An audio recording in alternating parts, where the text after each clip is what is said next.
Bonjour tout le monde, c'est Tito. Aujourd'hui, pas d'atelier, on se trouve dans ma cuisine.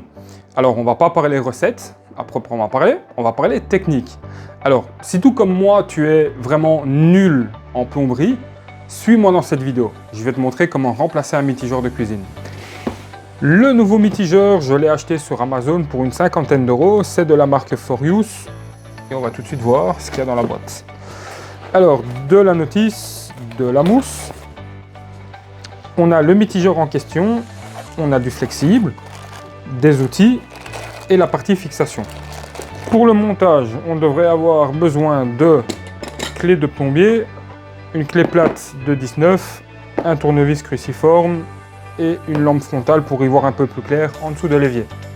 Avant de commencer, n'oublie surtout pas de couper ton eau et de dégager ta zone de travail.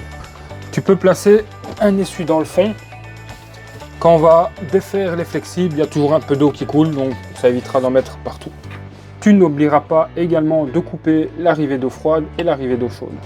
À l'aide de ta clé de 19, tu viens défaire les flexibles.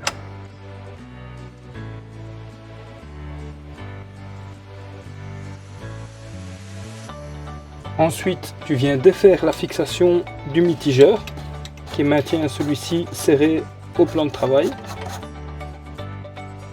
Et il n'y a plus qu'à enlever l'ancien mitigeur.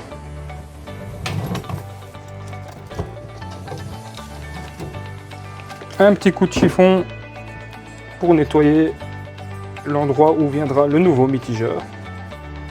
Avant l'installation, on va préparer le mitigeur.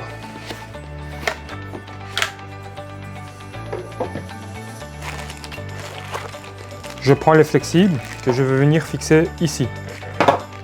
Il y a des repères sur les flexibles. Un bandeau rouge pour l'eau chaude, un bandeau bleu pour l'eau froide. Quand les flexibles sont installés, attention, il y a un détrompeur. Je viens le placer comme ceci, un premier flexible et le deuxième que je viens insérer à l'intérieur. Et le flexible est prêt pour l'installation. Je fais passer les flexibles dans le trou et je place le mitigeur. Je récupère les flexibles par en bas. Je fais passer le joint, la bague en métal et la bague de serrage.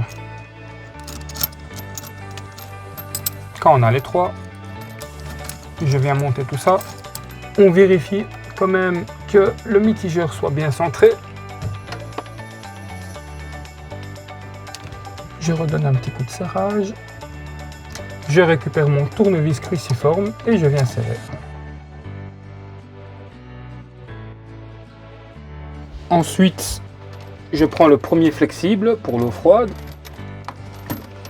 que je viens raccorder sur l'arrivée d'eau froide, évidemment. Et la même chose avec l'eau chaude. Astuce pour ne pas tordre votre flexible, on vient le bloquer avec la pince de plombier avant de serrer.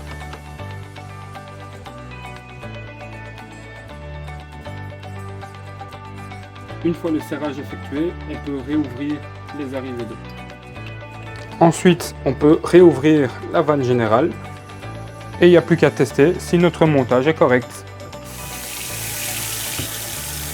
Eau froide, nickel. Eau chaude, nickel.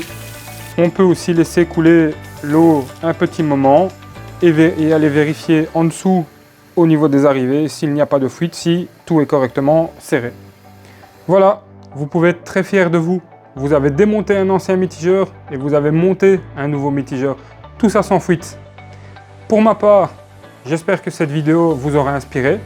J'ai plus qu'à vous souhaiter une bonne journée ou une bonne soirée. Prenez soin de vous, c'était Tito. À la prochaine.